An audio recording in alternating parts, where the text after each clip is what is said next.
There's only one place on Earth wilder than the rest. A frozen frontier where nature reigns supreme. A place where life defies the impossible. And I'm about to take you inside of this untouched paradise. This is Antarctica. And what you're about to see will blow your mind. Let's go. Yesterday we got our taxi driver to bring us to Tierra del Fuego for like $75. And that was really worth it. But now we're in the Drake Passage. I mean, the waves are worse than the other days, but I mean, you're like shaking as you walk. It's like, yeah. Surprisingly, our day in the Drake Passage was pretty calm. There was some movement in the ships and the waves were bigger than all the other days, but it really wasn't that bad. Although I was kind of wishing for a little more waves to be like those videos you see on the internet. But here's what happened when we arrived in Antarctica. As we started arriving closer to the continent, the whole ship was surrounded in a really thick layer of fog. We basically just saw the icebergs around us and we started seeing some whales and wildlife. At this point, the hopes were pretty low and we were expecting just to be covered in fog for the whole day. But slowly and surely the fog did start to lift, and I am so glad it did. We saw tons of whales everywhere around us. This was the most whales I've ever seen in one day. It was actually crazy.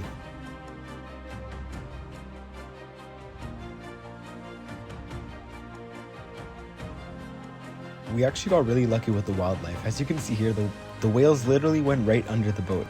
And we got to see countless whales throughout the first part of the trip.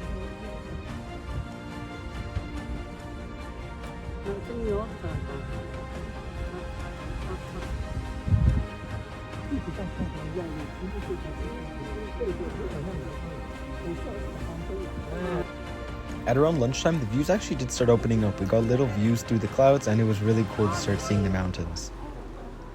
Again, there was still tons of wildlife, tons of penguins in the ocean.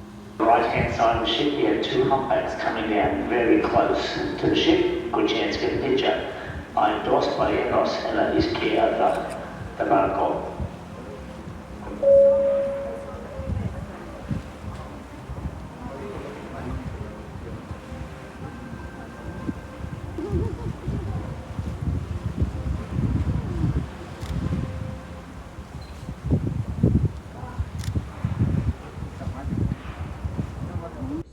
As the clouds started going away though, it actually started to look super cool.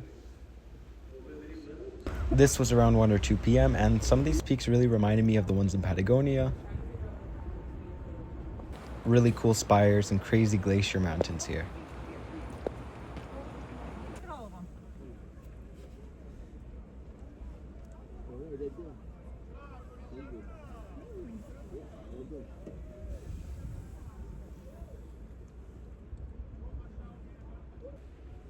This honestly looked like mainland Antarctica, but you'd be surprised to know it was actually just an island.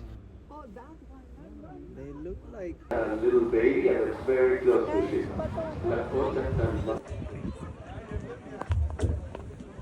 It was actually crazy how big these islands were, and we even saw a huge pod of orcas. We were sailing in between King George Island and the actual mainland, which you couldn't yet see. This was super lucky, and this was the first time they actually saw this on this cruise. I went down onto the bow to get a better view, but I really didn't get to see much better than it was before. At this point, we started getting closer to Paradise Bay and started seeing a lot more icebergs and getting way closer to the mountains. And these views were just insane. These peaks were about 600 to 900 meters tall, and they looked absolutely insane. There was about 50 meters of ice wall at the shoreline.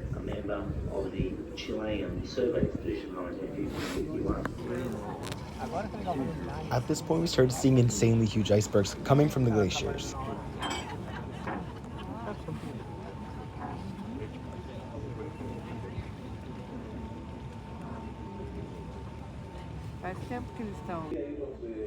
This was when we were slowly entering Paradise Harbour Bay.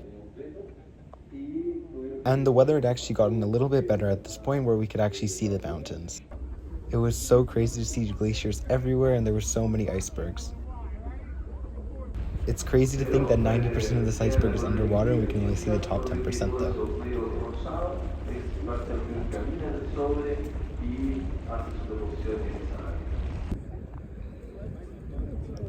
This here was actually a monument, and this is actually where the penguin colony is. You can see the red penguin highways, or what they called it. and it was super cool to see all the penguins going around. There were so many of them here.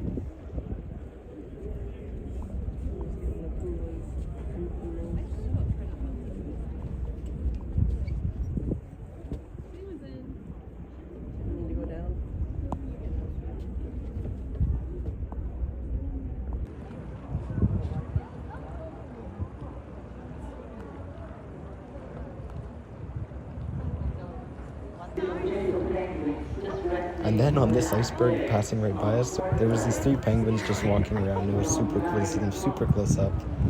I got some awesome videos of these little guys.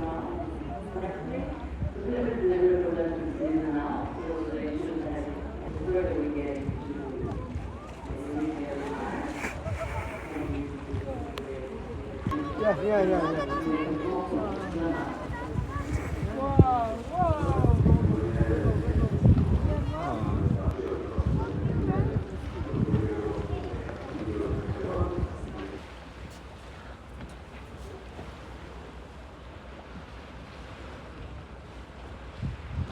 On the way back, I actually spotted so many cool shaped icebergs, and the clouds completely went away, so you could see the top of all these crazy tall mountains.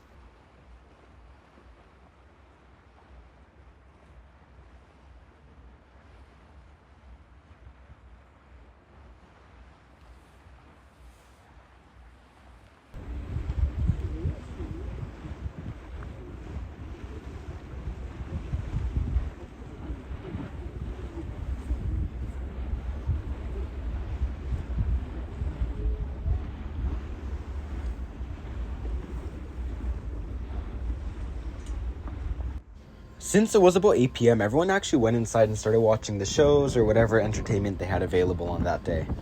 Me and a few other photographers were still outside looking at all the wildlife and icebergs around us. Since the views were actually wide open at this time, and without so many people on the deck, it made for a way cooler experience. It was so surreal when the clouds cleared up completely and there was like no one on the deck. I guess the people weren't that excited to see Antarctica.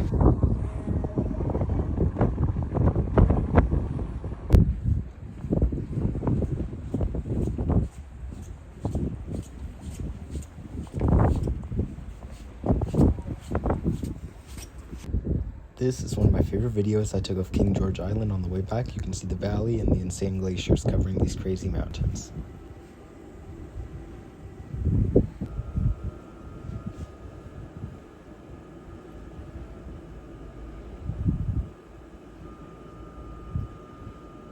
This iceberg here had a huge penguin colony. It was super cool to see.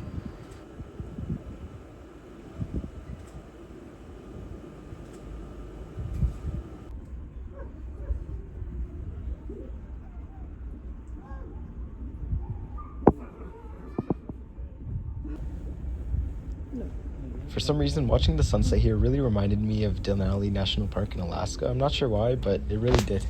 Except for the ocean part, but close enough.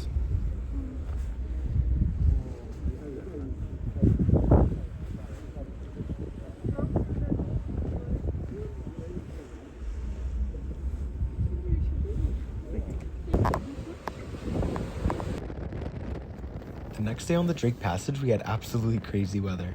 The waves were about 3 meters tall, and we had 80km/h winds.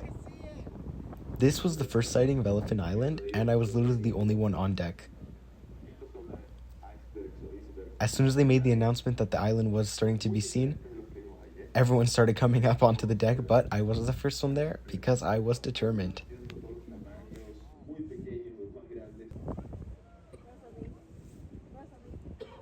These were some insanely huge tabular icebergs that actually come from the ice shelves and the glaciers on the mainland of Antarctica.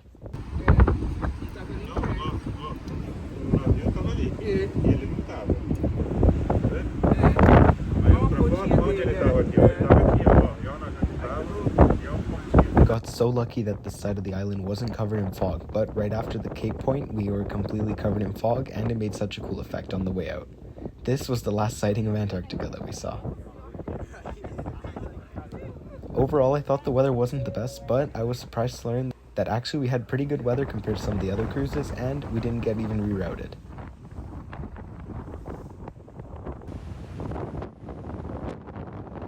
Thank you for watching my video on Antarctica. Watch the other parts of this series where I did some crazy hikes.